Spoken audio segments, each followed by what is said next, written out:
Another day, another life, another vlog na naman. Welcome na naman nga kayo sa panibagong araw ng buhay ko. Dahil ngayong araw nga ay wala akong magawa sa buhay ko, kaya ngayon ay aabalahin ko yung sarili ko, mga mading. Dahil hindi ko na nga matake ang itsura ng aming balot sa kutsyon, ay nilabahan ko yan, mga mading. Sasabihin ko nga sa inyo, mga mading, na ito talaga yung na ayaw kong labahan dahil napakahirap ibalik. Pakiramdam ko kasi, mga mading, napakahirap niyang ibalik, pero nung nasubukan ko na ay okay lang pala, madali lang. Naniniwala na talaga ako, mga mading, na pagkaya ng iba ipagawa mo sa kanya. Charis. Syempre, mga mading, pagkaya ng iba ay kaya ko rin, alangan.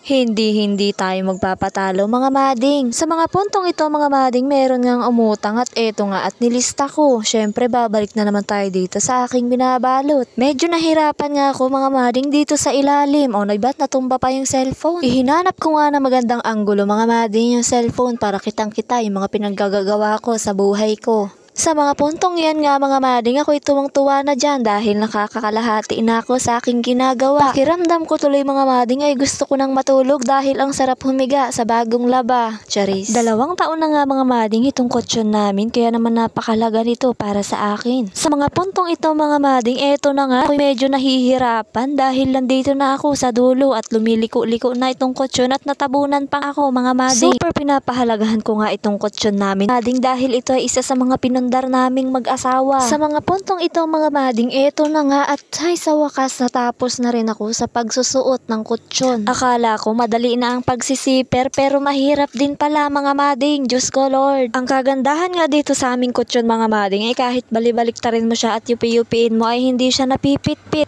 Nung natapos na nga ako, mga mading, mag-zipper ay lalo akong napagod. Diyos ko Lord. Para bang gusto kong manuntok sa mga puntong ito, mga mading. Sino ba naman kasing matutuwa, mga mading, nung natapos na nga akong nagpakahirap dito magbalot sa aking kutsyon ay bumigay itong zipper, sumobra dun sa may hangganan. Kaya naman natanggal, mga mading, yung pinakang lock ng zipper, sumobra at eto nga ang pinapahirapan magbalik. Sa lahat ng ayaw ko, mga mading, ay pinapahirapan ko yung sarili ko at eto na nga nangyayari na. Ang sabi ko nga sa sarili ko ay wag ko na lang sana tapusin, kaso nanghihinayang naman ako at baka lalong mawarak. Kaya naman, mga mading, eto na nga at pinagtiyagaan ko na lang siyang ibalik kahit napakahirap. Eto nga, mga mading, at ipapakita ko sa inyo kung ano ba yung sinasabi kong pinoproblema ko. Eto nga at nginat-ngat yan dyan ng bait kaya kaganyan. Kaya naman, mga mading, konting pagkakamali lang na sumobra ka dun sa hangganan ay talaga namang lalabas yung pinakanglak ng zipper. At natapos ko na nga, mga mading, itong zipper. Yan lang muna. Maraming salamat.